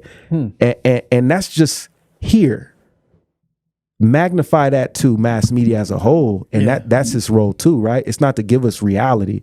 It's meant to give us a certain perspective, whether it be from a liberal point of view or a conservative point of view or a batshit crazy point of view. Now going back into the actual resistance or the protesters, as far as like, we understand that there are enforcers in the groups. We understand that they're the ones causing the chaos. Insiders, people who are inciting. And they've been caught multiple times. What would you then tell the people that are gathering as far as like, hey, I'm here to voice my, whatever I'm protesting. What would you then tell them if they encounter a certain type of person? Because we as humans, we follow, and what we said, the energy is going to be hyped up. Right. I don't agree with the idea like breaking into the Nike store and getting all these shoes and looting. That to me it's disgraceful. Like I don't. You're no longer. That's crime. Well, you're just making everyone look bad. The idea was genuine, but now you're destroying. You're basically allowing the concept of anger to say, "Hey, I'm angry, so I'm going to go." And some people are opportunists, bro. Like, exactly. If you're broke. If you know there's no food at the house and you're at a protest and you see a glass door broken on a Target, what you gonna do? You see you hungry and you see an empty cart ready. I would say it's all convenient. Okay, I would say if you're going into a grocery store, but you're not seeing grocery store. No. You're seeing the iPhones. You're seeing because people know those things cost money. And they need money too. So they'll take whatever they can get in the moment because they're opportunities. Because an iPhone is worth the whole shopping cart. But that's where where in my sense I'm like, if you're gonna protest, if you're gonna voice whatever opinion, whatever it is that you want to voice out, you have to be better than those that are bringing you down. I think, and it goes like this for any corporation too, right? You have to have structure. And so even these mass gatherings, you have to have some type of leadership roles or committee. And those committees should be in charge at the start and end of every day of debriefing and speaking to the people. And I think you got to speak to the people and let them know, hey, there's agents right here with us right now. And talk to those agents. They have no souls. They're paid to sow discord. If you see any of those people, we police them. We identify them. We mark them. So we've got people with paintballs ready to go. You see a green splotch on somebody, they ain't one of us. It's hard because I really feel like it's so easy to deceive now. Because now you could be the leader and you're telling them what they should be looking for, but they themselves, they're the ones you should be pointing at. And I'm like, bro, how do you do that? Like, we have to create like another form of intuition, like as a group, discernment. Like what are we looking at? Like who are we? Are we just fear mongering amongst each other, or are we actually pointing out the facts? Or am I pointing at them so that they won't point at me? And it's really hard because it's a huge ass puzzle. And I would say the same. So in that situation, that person, that leader, and it should be this code of conduct, right, should just be across the board. If you see me while out and I'm passionate just because they just took somebody that I know and I go break a car window, hold me accountable, right? Because you got to make it blanket across across the way, so everybody's like, all right, anybody's elevates it to that level, we check them right then and there. We as a group check them right then and there. And it's weird just that what you said about the leadership. Where's our Martin Luther King? When was the last time we've had a leader that had some sort of civil right of like, yo, this is how we're gonna do it? Where's our Martin Luther King? Where's our Malcolm X? I think they figured out a way. MK Ultra, bro. They figured out a way to taint the idea of even wanting to be that. Who wants to be Malcolm X? Who wants to be Martin Luther King? People don't realize these men were assassinated. These men were like, their families were tortured for years leading to their deaths and after. Yeah.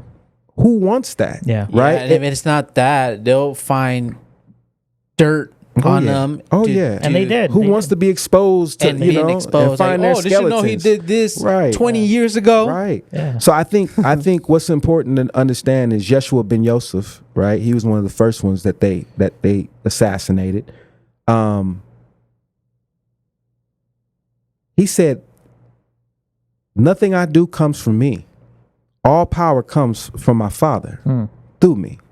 And what happened with Constantine and how they deified Jesus is that they made him seem like he was something that we can't be, which ironically makes people not even try to be. Not try to be. And it's the same idea. Same idea, right? You see how that ripples? And it's like Islam, they speak Yeshua is Isa in the Bible. He's the most, or in the Quran.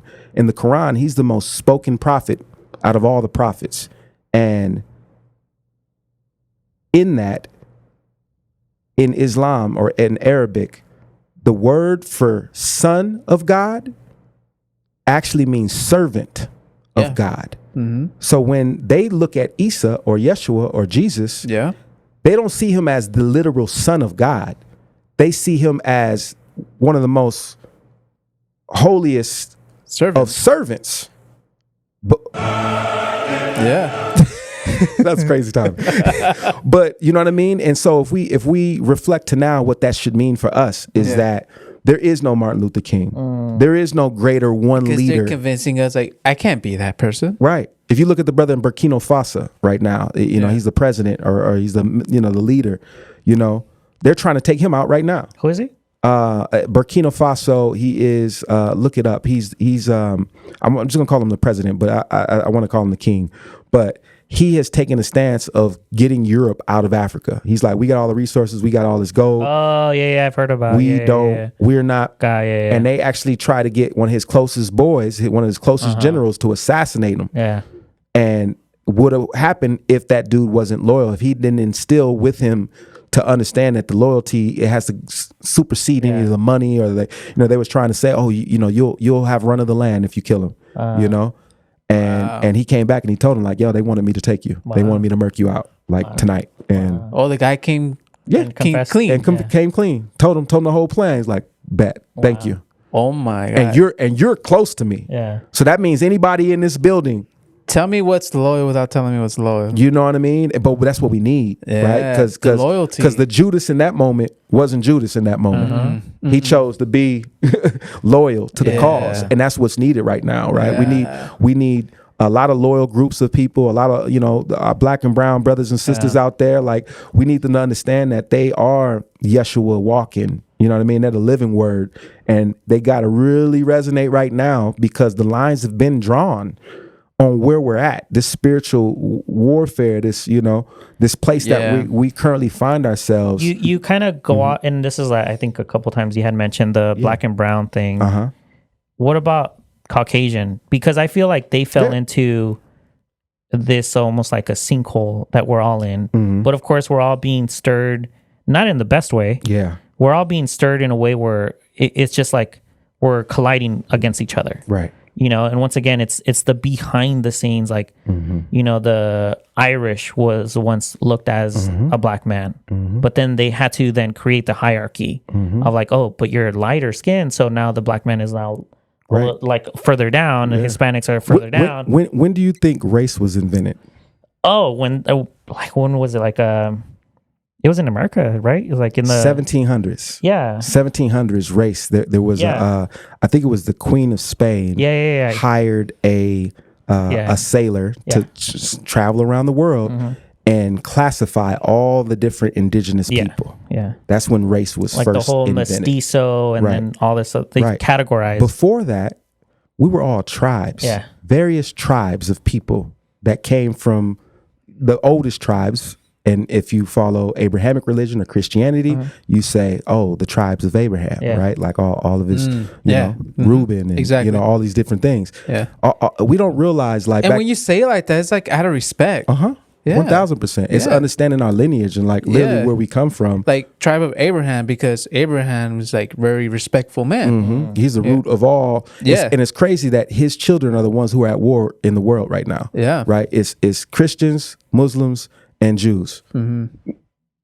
Predominantly all of the wars right now. Yeah. And I think there's a purpose to that, right? Because I'm not gonna go too deep there, but like because we can go deep. Yeah, you know, yeah. you spoke on something. We were talking about race. Yeah. Yeah. You know, and Because that gets embedded a lot, and because the thing is that I like to question to understand, and from that understanding, in my gut, I'm like, okay, that makes sense. Like whatever it is, like when we're talking about Jesus, and I spoke to a pastor or a priest, they don't know how to answer that question. Right. They'll give me their verse, or they'll give me their whatever it is that they want to give me. Yeah.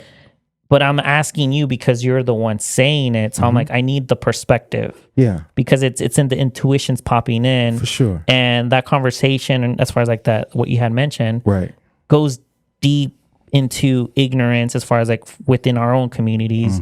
Because, like I like to talk and I like to question. And if I hear something, I want to know why, you know, the concept of like, For sure. The root of it. yeah, like where is it coming from? Like, are we doing the same thing? Yeah. Are we separating from one another? But as a class, we're creating our own class, but we're now dividing within the more lighter skin, because they themselves are mixed. Right. You know, they could either be Spaniard, they could be Brazilian, but they could be lighter skin. This stuff is so ancient. Yeah. And I don't think we realize. Once again, I was telling about the concept of time. Like we don't appreciate how long humans even been on this planet. Yeah. Right. Because you have European scholars or historians who say, 5,000, 10,000 years. Yeah. But they're still finding things that are 100,000 years old that should have been used. You know, machines should have built it, and they don't know how. Right.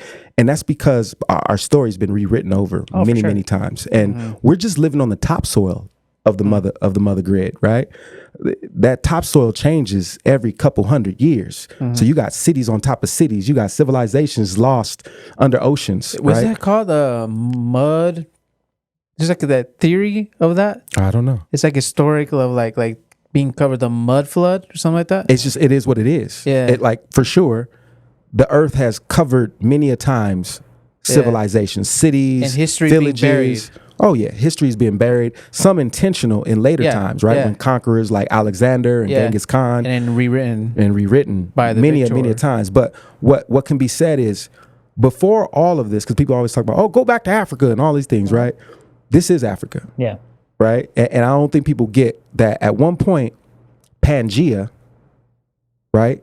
All of this was Pangea. It was one continent, one mass continent. So you know, the flat earthers can get their fix on this, that the earth at one point was flat. Yeah. In that when you were on Pangea, unless you touched the four corners of Pangea, there was nothing else. There was water and ice. We were all one continent.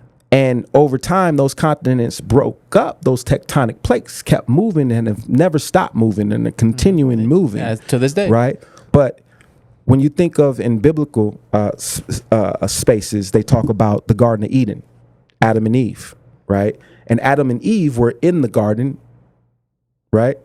And in that garden, they lived.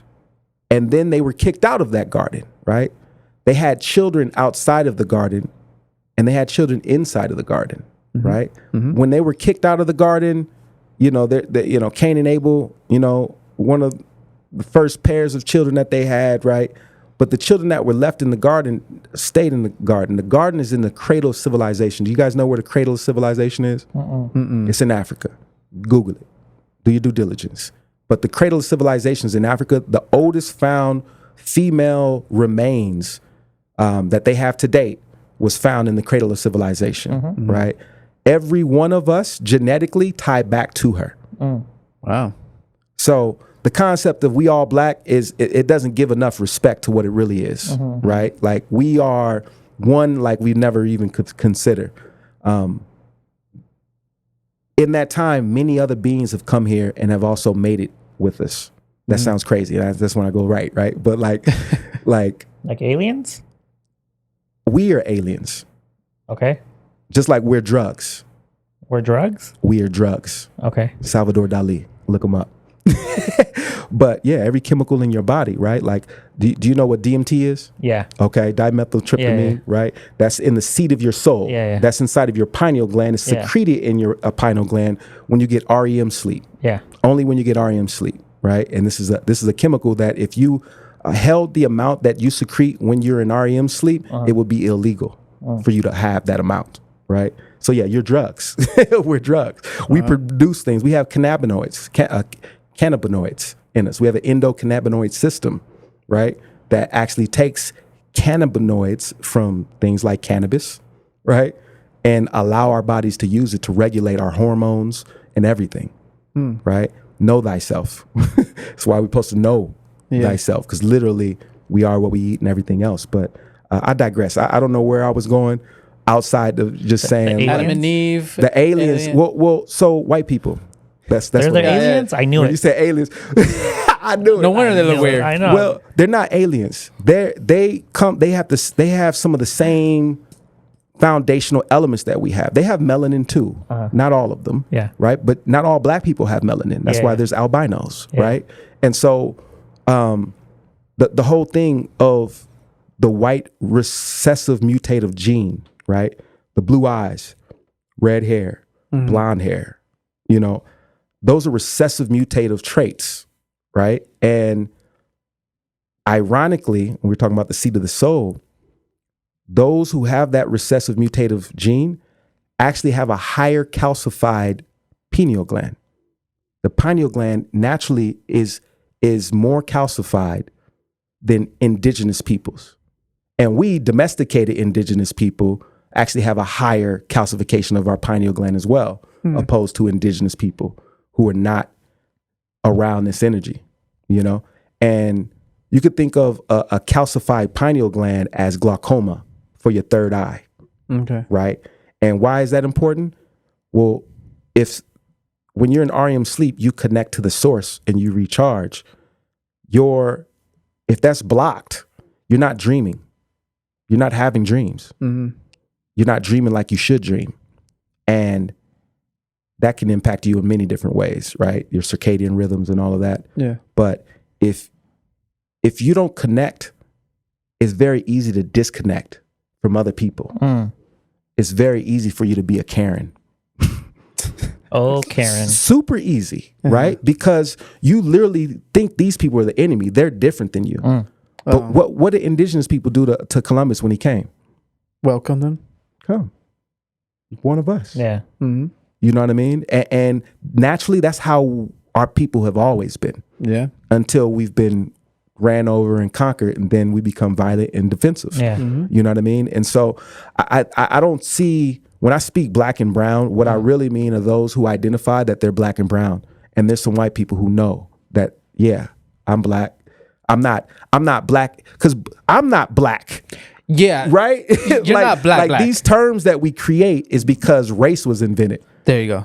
Once the summer hits, bro, I'm as dark as you. He's chocolatey, bro. Chocolatey. They call him mocha. What they call you? Mosa. Yeah. But I think we have a lot more in relation because of the diaspora and how indigenous people were brought here and intertwined with the indigenous people, the Aztec, the Mayan, like the children of the Aztecs and Mayans, right, that lived here.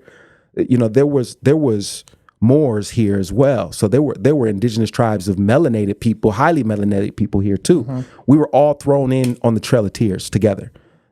Part of us were eradicated, lynched, and other things. Yeah, and the other ones were worked to death. You know what I mean? And then their children were put in camps, and they were retaught their history and retaught the religion, and the rest is history. Yeah. So I think all for a purpose. So, white people are aliens? Moral of the story: white people are evil. No. Oh, damn. No, I knew it. I think there's good and bad aliens, just like there's good and bad. Bad. So they are aliens. Absolutely. So but there's some good ones out there. There's some real ones that actually trying to protect what they know is a legacy that is actually royal, that is something that's divine. Yeah. And that's why they can be champions, and we can include them in our conversations. But there's some that honestly, they're so far gone in their spirit. Yeah. That they will never see themselves as when I say one of us, I mean humans. Okay. Yeah. Right? Yeah. So are you using aliens as a metaphor then? Or as an actual extraterrestrial came from another planet? Oh yeah, literal. Literally just took over a tribe and shamans, bam, shamans, and people who've been traveling through space and time for a long time, and we'll do it again. Shamans? Oh yeah, like through the spirit or through actual airplanes and crafts? All of the above. Vishanas, yeah, all the above, sir. Oh my goodness. Like this technology that has been taken from ancient technology, and so where did that come from? This is some ancient alien type stuff, or what? It is, man. Hold on, let me do my hair all crazy and be like, aliens. Yeah. It was aliens. That dude. We have the UAPs already coming out, bro. But what's funny about that show is the excuse is always aliens. But as they always end it with as ancient theorists believe, or something like that. They always end it like that. It's like clearing, no. Yeah. We don't know for sure. We don't know for sure, but the evidence is there. What's funny is what they don't want to say is these was black people. These was indigenous people figuring out these pyramids. We don't know how the hell they did it, but they was definitely brown. They was definitely not blue eyes. They can't. Yeah. It's just like the medical system here in America. Yeah. Right? They're not allowed to tell you that garlic or lemons or not eating fast food can help you. They'll tell you, oh, you got stage 4 cancer. Like you need to eat and get your energy up so you can get through this chemo. So yeah, go have that burger. You need a milkshake. Wow. I mean, did they tell you that? They told me that, bro. That's crazy. They told me. Dude. That's crazy. My shit was all jacked up, and they were like, "Hey, you're fasting, coming here and doing these infusions. You probably shouldn't come in here fasted. Wow. You need to eat." And I'm in there. I'm watching somebody's Tia over here getting infusions as well. Yeah. And she's eating some Doritos. Wow. Or they got Ensure in there too. Ensure is like, oh, you can drink if you can't chew, and I mean, how blind do you have to be? It's not blind. It's a system working. Yeah. Yeah, especially if they're in this. I guess that's wild because, dude, going into like the Hispanic community, threw me bro. off, that threw me off. I feel like we've been so programmed to believe a higher up, like specialist, especially a priest, bro. And this is where a lot of people get mad as far as like the idea that we've been so conquered as far as like you believe because this is a higher up. Yeah, this you don't person's role. question. Right. So any authority, as far as like not just a priest, a doctor, officer, a politician, that's why we have all the corruption in all Latin America, bro, because they sold it to us. You don't question it. Oh, yeah. Do what the doctor said. And we don't actually talk about money in our Hispanic community either. They want us to be ignorant. You shouldn't want to be rich. Yeah. You should just be You shouldn't want to be smart either. Exactly, bro. Like don't be a nerd. It's crazy, bro. Don't be a smart ass. Don't be a smart ass. It's wild. Nobody likes a smart ass. Yeah. Can you stop going so deep, bro? Can we just have some fun? Yeah. It be like that. Yeah. I mean, and there's a time and place for everything, right? But like, shit, when people is hurting and dying, we need that smart ass. you kind of might need that smart ass. You might need that farmer who's really good with worms, not really good with words. Yeah. Yeah. Exactly. And so I think just, the society that we've grown up into, and then now we as adults, we seen the 2000s create like social media, right? And influencers and like, all of this. And so we don't even realize that we're in another universe than the ones we grew up in. Like we're like in a different reality. It's not even social media anymore because there's nothing social about social media. It's now trending media. That's what it is. Because it's all about trends. Media. Yeah. Trending. Like how is the algorithm going to pick up this Trend. this video? Let me do something stupid and trendy and fast paced. It has no merit. No behind. cultural use. Yep. No. Yep. But yeah, nothing social about social media. And so we have to recognize these tools as weapons. And are they weapons that we wield or that are being wielded against us? You know what I mean? And I think we just have to start having more conversations about it and making sure that it stays at the forefront, that like these tools aren't using us, we're using them. Yeah. You know what I mean? Because I think it's real easy to become a consumer. Like, I think they want Americans to be the consumers of the world, because we always have been. Like, for the last 80 years, we created ourselves to be the that's why we don't build shit no more. Yeah. Your iPad, China. We don't make nothing no more. Your clothes, Your phone, China. Mexico. You know, like even your vegetables. And so, and then at the same time, the American ego has been fed into people to believe that like we're greater than everybody because we've done that. And I think what's about to happen is we're about to be humbled in a way that is gonna make us great again, ironically, because we're gonna be forced to be like, all right, fuck off with that MAGA ideology. What truly made us great? We had inventors. We had people making stuff. We had people building stuff. We had people who believed in others, who sowed seeds and put money and created foundations and created, you know what I mean? Before the shit got corrupted. Yeah. You know? Being humble to where like, okay, maybe we do need you guys. Right. You know? And that's being humble. No, it shouldn't even be a maybe, bro. Yeah. You've been putting in work 10 years in our fields, growing strawberries. All right. You're a citizen, yo. What are we playing with? What are we playing with? Yeah. And yeah, I think we're heading that way. We have to. Yeah. America will not exist if we don't humbly come back and rectify the damage of this administration. And that's how you make America great again. And that's what's gonna make America great again. Ironically, bro, ain't that crazy? I want to write a whole article on it, because I think when you do the math, you're gonna be like, he's destroyed every function of government, so we have to fix it. Yeah. And that's what's gonna not make America great again. It's gonna make America great for the first time. Yeah. Just great. Not again. Just great. Make America great. For the first time, son. Yes. For the first time. With the 1 and ST at the end. That's it. I make the new hats, bro. Press them up. I need them on black, though. I don't like the red. Yeah, me neither. I don't like the red either. You know what I mean? Yeah. But and I say that because America is a new thing. Yeah. It's still new for what was here was great. Yeah. And then they ran over it. Yeah. It is with like steamrollers. A young thing, huh? Yeah. Because China, ancient, old, Africa, ancient, yeah, ancient, yeah. America and Canada, kind of new. Mexico, ancient. Yeah. Mexico's empire was going all the way up to Canada. Yeah. Yeah. Until, you know what you dig? Until the Vikings came through and they wiped out some people, and you know what I mean? We had to recede back down into They have a lot to learn. America has a lot to learn. You know, America has a lot to account for in the history books. Yeah, I agree on that. You know, I think we at a point right now where they're trying to sweep some things that were important under the rug. And what needs to happen is the rug needs to be flipped over, and we need to see all the shit that's been swept there and keep it 100. Yep. Keep it 100 with the world. At a time, we had some corrupt individuals who were making profits through these companies that are now worldwide businesses. And that's the problem, right? Yeah. Because you have other forces, other ancient entities. You have these beasts of the field that were supposed to be ran by the shepherds. And somehow the beasts have been running the shepherds, right? For far too long. Yeah. And they don't want to go back in their cage. And that's what 45, 47 is doing right now, right? He was this close to going back in his cage. And he was going to be in his cage until the end of his life.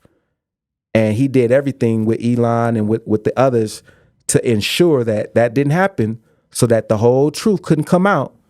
And Epstein hung himself, right? And it stays that way. And hey, sorry, Diddy. You're the last piece of this puzzle that connects you to. So we gotta, Or Diddy. if you want your children to stay alive, Cutting loose the ends. don't say a word, bro. Cutting loose ends. We gotta pack this up so that we can become emperors. Yeah. Right. Yeah. And I think, you know, all that truth is gonna come to light as soon as we get out of this dark place. But that only comes with resistance. Yeah. Oh, yeah. What about the actual stuff that they actually gave us, like the Doge stuff? Like the idea that they were spending so much money, and then they came up with none none of that was real. The and this is me. This is theory. Yeah. Allegedly, this man runs Starlink. Yeah. He has access to data that we can't even comprehend. He has access to. Okay. Yeah. His whole point of getting DOZ was to get more data that he didn't have access to. Okay. He left because he got that information. Okay. He fell out with Trump because they needed to separate. They still good, but they had to separate because when my man was coked out and was like, the reason the Epstein list hasn't been revealed is because you in it, right? That's what that coke bag was there? When he woke up the next morning, bro, and he saw the text message, he's like, oh, shit, I did say that. He saw the tweet. I said the loud part.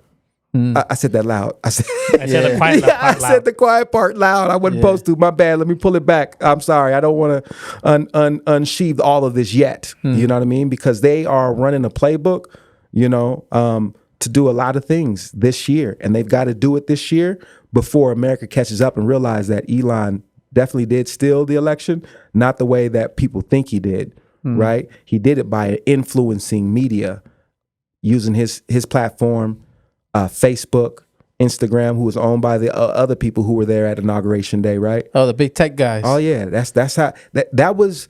See, evil likes to be boastful. It likes to mock God openly. Do you think it likes to play with both parties to make them look like they're both evil? Because we heard the same thing when it came down to the Democratic Party, right? The parties aren't evil, right? The people in the parties can choose to do evil, right? But the parties are a symbol. They are a ploy, right? Left wing, right wing, same bird, right? That bird is to give us the idea that this duality, this dual system that we have, which by definition, we don't live in a dual democratic, you know what I mean? It's not just liberal and Republicans. Like you've got everything all in between and outside. That's crazy. Left wing, right wing, but it's the same bird. And that's indigenous people. Indigenous people said that. Natives knew that early on. You know what I mean? That's like, yeah, all that politics, that's a trap. And the trap is the illusion of simplicity. The illusion that you're either blue or you're red. You're not in between. And if you vote this way on this, you got to vote this way on everything. You can't even vote on the other thing. And they call you hypocrite if you're 1 foot here, 1 foot there. It's like, but I feel this way on the economy, but I feel this way about humans. Like, I can't. You can't have both. Yeah, but why not? Right? Why not? And that's where the programming is. It's just cultural programming is all it is, right? It's a way to make this team, so that you can have battles, right? Yeah, choosing sides. And the ones who can segregation, really. The ones who benefit, honestly, is the media, right? Because the media is paying all the advertisement fees for all the stuff. Getting the clicks. They're getting all the clicks. They're they talking about the bullshit that doesn't really impact us, while the shit that really does impact us, they're quiet about, And so, I think the system that we're in, it's time for it to end. It hasn't been healthy. There's been people suffering under this system that's been working, but people say, "Oh, it's broken." It's not a broken system. It's been working. It's killing us. And that's why they're calling it broken, because it's killing them. But little they know, it's actually working to do that. It's working to kill. That's the mission statement of that system. It's not just to kill. It's to kill. It's a full sentence. To kill them softly, while draining them of everything. Hope, money, relationships, everything. Hope is the first one for sure. You know what I mean? The sun. There was a study way back in the 30s. They had sick people, and this particular hospital, they put all of the beds on the rooftop. Yeah. And the people had better outcomes, better quality of life. And because they were getting sun. Someone very in their money bags was like, yeah, we're not going to do that. We need to bring them in. We need to create a sterile environment. We need to recirculate the air. And a lot of people don't realize that hospitals aren't really healing spaces. They're treating spaces. there's spaces for you to be treated, not healed. And this whole system, that's what it's defined to do. Chemo doesn't heal any cells in your body. No, killing you. It destroys every cell indiscriminately in your body. You know what I mean? And Chemo treatment. And that's for profit, because those chemo treatments is thousands. Unless you got insurance, they're thousands of dollars. You want to do some alternative, that's $1,000 more, right? But if they can get you in that pre-chemo to chemo pipeline, they know they're going to get your money on the front end. They're going to get your money on the back end. Sometimes people don't even realize that, like, some of these companies, The lights turned off. you know, Timer. I'll turn it The on. timer turned off. oh, it's all Yeah. good. But go ahead. No, I was gonna say some of these companies, they own more than just the company you think they are, right? So, who owns Popeyes? Shoot, I don't even know. Right, and what else do they own? And what else do they own? Right, Wow. and who do they have up in our state capitol right now, talking to one of our peoples? Who? I don't know, but that's the thing, is they've got the access. They know that they need. They want to keep us not knowing that. Absolutely. They keep lobbyists in all of our state buildings lobbying Yeah. with money, and they win all the time, and we don't know it. Yeah. That's what's not on the news. Yeah. We didn't see that, you know, X, Y, and Z just made it so that our food checks, you know, all the salmonella, Okay. you know, or FDA, some of the approved drugs, right? The things that they're about to release to the public for you to try, that might, you know, give you a third nipple, right? Damn. They're like approved. Damn. You know what I mean? And then you try it for 7 years, and 8 years later, they come out with a commercial that says, "Hey, have you tried, you know, pimple popper? You might be. Did you get a third nipple? You may be, you know, eligible for a lot of money." Yeah. And we keep doing this shit over and over and over again. It's like, but then we still trust the FDA. Yeah. Why are we trusting the FDA if the FDA is approving every single thing that literally you see on them commercials that says you might be compensated? Yeah. Yeah. And it's because it's a system working. Yeah. Yeah.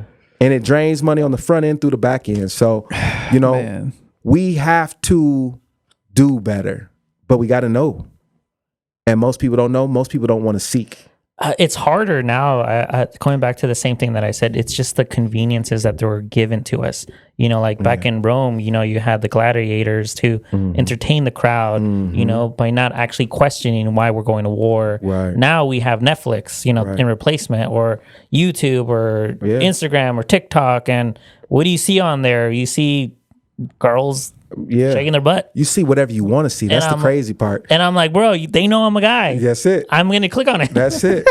No. I gotta click on it. And that's how crazy AI is, man, because it be so telling, right? My wife, because I was saying the same thing. I was like, yo, you know, I don't know why I open up my Instagram and it's, you know, showing me girls twerking and doing all this wild stuff with their bodies. And I don't be looking for that stuff. 100%. And she's like, I don't see none of that. All I see are like prayer videos and like cooking. And I'm like, oh, this is crazy. And it's like the algorithm knows what you want to see. Throw a curveball in there. And all it takes is one like or one comment. Or not even just a like or comment, just a view. Just viewing and watching the video. Staying in there, staying in there like 3 milliseconds. 3 seconds is like, cool, you like that. Yeah, because right now Here's another I'm one. currently into like mods for like RAV4. It's called a RAV4. Yeah. And of course, I'm like, looking at all these mods, nice tires, cool mods and stuff, interior, exterior. And all of a sudden, you see a girl with the RAV4, and that's all it took. You're like, that works. That's all it took. And then all of a sudden, now I see all these influencers that are like, bro, like, I don't even know who you are, but now you're popping on my, you know, my search engine. I'm like, that's There was crazy. a video. It's kind of funny you guys are talking about that, because there was a video. There's this guy. He recorded. He's like, all right, this is all I follow. This is all I like. Is cars, guy stuff, right? Yeah. And he goes into like his for you page, I guess, like the Explorer page, like that. So he brings his girl sitting next to her. Big mistake. Wrong time.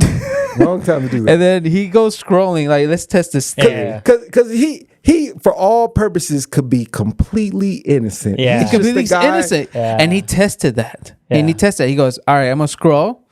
All right, all right, we good. And guess what happens? A big booty chick just randomly easily. comes up, and his girl's like, "What was that?" I had never seen that in my life. You see how that is? I don't even like that. I don't even know what that is, baby. They ain't got nothing. She had to be ashamed of Her herself. cakes, I mean, they might be a little bit bigger than yours, but they ain't got nothing on yours. Which, when I saw that, I was like, that's wild. Yeah. And I think a lot of this technology, we don't even realize, like, think about before technology. What would our ancestors say of the technology right now? Witchcraft. That's the devil. Yeah. Right? Yeah. How wrong would they be? No. They wouldn't be wrong. They wouldn't be wrong, bro. And I was looking at like a foodie. Yeah, I'm a big foodie, right? So I love seeing, different foods and people eating all different type of foods. So of course that's all in my feed. Torturous when you're plant-based, but and I forgot where the fuck I was going with that. But the moral of the story of the food. Your algorithm, your food, what were we saying? Oh, I had something crazy. You'll come back. Foodies? We're talking about algorithms. I'm a foodie. And booty? And booties, foodies, watching the food. With the booty? Man, I don't know. All right. Cannabis is a hell of a herb. It's a hell of a herb. But I mean, the moral of the story is, that's where I was going to go. The witchcraft. Yeah, Yep. That's funny. Same time is the energy that our ancestors would have said is evil or witchcraft. Yeah. Like it's embodied on social media. So the foodie piece, right, is gluttony, right? I'm able to go online and watch people being gluttonous all over the world. Or adulterous, or any of the other 7 deadly sins, right? Like, and that is crazy because in your fingertips, and people are giving this to kids, right? But in your fingertips, you have access to any sin that you could ever dream of, and nobody can stop you. Yeah, there's kids, and there's dangerous. Parents giving an iPad to a 5-year-old, 2-year-old, bro, 2-year-old, bro, 2-year-old, and little, they could easily run into something crazy. Inevitably, they will. We know how the internet works. Yeah. When I was growing up with the internet, when I first got the internet, my mom didn't know half the stuff that I stumbled upon and was like, like, what's going on over here? Keep this one to myself, but let me see. Middle of the night, she come through the door. Oh my click, goodness. Exit tab. Nothing, mama. You're like, I got mail. I'm just doing homework.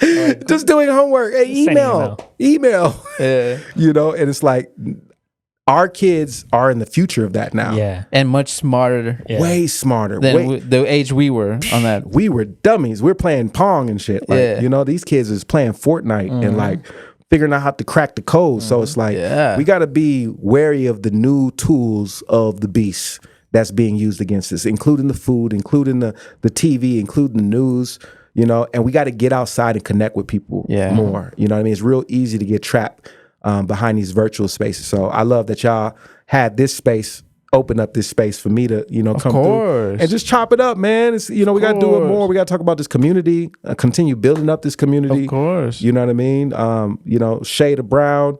There's a lot of shades. I think white folks is included in that shade for sure. They're aliens, though. You know what I mean? They're just a little bit.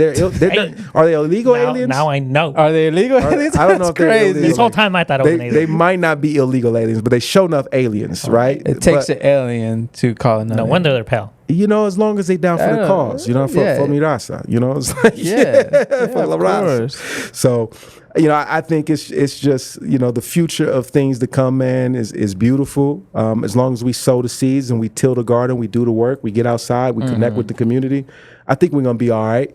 I think we just got to make sure we keep control of the narrative, because daily there's spin doctors on that side that's spinning toxicity and lies and hate, and that's how they're the enemy. They're not like us. And I the one thing that I want to spill out as far as like within the social media platforms, as far as like wherever this podcast is going to be uploaded, like wherever the person is actually listening to, I do understand where your anger is from, going to the other side as far as like the people that are kind of putting in place, like, why are they burning the streets? Why are they holding the Mexican flags? They're kind of going off of the spectrum of the opposite side, right? Right. In order for us to actually change their mind or their perspective, we have to change ourselves as well. Because I have a lot of friends within even that community that I see, but I have changed their perspective because of what they see in me. And I straight out tell them, bro, I'm from Mexico. Right. I have DACA. That's Right. all I have. Right. My opportunity was limited. Limited, bro. So I became a business owner because I wanted the American dream for myself. Absolutely. So that to them, it's almost like perspective that I'm giving them up front from my experience, not what the media is telling them, not what the media is showing them, not what these influencers want to show you, or I don't know, the paid protesters that want to show you. Right. That's kind of where I want to really reach out to, this internet realm. Yeah, to the community. You have to become what you want to attract. Absolutely. Don't get mad at the other side if you're doing the same thing. Be better. Be greater. Learn. Knowledge is power. Don't let them use your whatever, your image for their benefit. Yeah, your spirit, your ideas, and if you don't like what they've built or how they're building it, build anew. Build something greater outside of what they've built. That's it. That's it, bro. Yeah. Yep. Yeah. I mean, no, it's just Yeah. it's crazy. Did we go deep enough? He was dreaming, bro. I don't know if we dreaming. did we Of touch course. all the bases. Hold on. What did we talk about? We I didn't know bro. white people were LA aliens, bro. LA LA. resistance. That was a new one. White aliens. They're not illegal, apparently. Now I know. Now I know. Now I know. Update on your stuff, Yeah, What's going man. on Oh, with you? music, man. Music is good. I got some more stuff dropping this summer. Something that I'm gonna probably drop out by the end of this month with DJ Mav, the DJ for the AV Alta. We did a track with Rio Los from Coast Contra. It's called Mi Vida, and it's my love letter, to the world, man. And then I'm gonna be starting up a Substack called Rise and Resonate. Just to speak on music, world news, real talk. Have conversations about the things going on in the world and like the people who are actually doing the work. Highlighting these people as the superheroes or the super niggas, as I say. So we didn't cover the super niggas, but niggas. If you look at niggas, NEGUS, right? So could Ram say that? Yeah, All right, say it, Rams. yeah, Go for it. yeah. for it. Yeah, so Give you permission, bro. if you're a super nigga, but you're not melanated and black, you could also say a super ninja, right? Because super ninjas and super niggas are the same thing. But super ninjas understand that because of the world that we're in, that word has been used as a tool from the others to divide us and to conquer us and to tamper people. So they'd be like, yeah, nah, that's my ninja. You know what I mean? My super ninja. You know what I mean? You had like a little comic thing going on that stuff. Yeah, huh? so I'm creating a whole transmedia project. Okay. This transmedia project is like a video game. We got a comic. We got some music and film in the works. Yeah. And yeah, it's centered around the super nigga verse. And it's I'm a fan, bro. yeah, it's I gonna know be what you're fresh. doing. Oh, it's gonna be fun. It's gonna be fun, man. I'm gonna have characters of all across all the spectrums. You know what I mean? On the right side and on the wrong side, kind of reflecting what's going on in the world. Yeah. You know what I mean? And giving a different narrative using fiction, to tell the story of our people, where we going, where we've been, but the different realities that we monitor and we keep in check, to protect the people who are most vulnerable. And so, Super Niggas is like an elite task force of,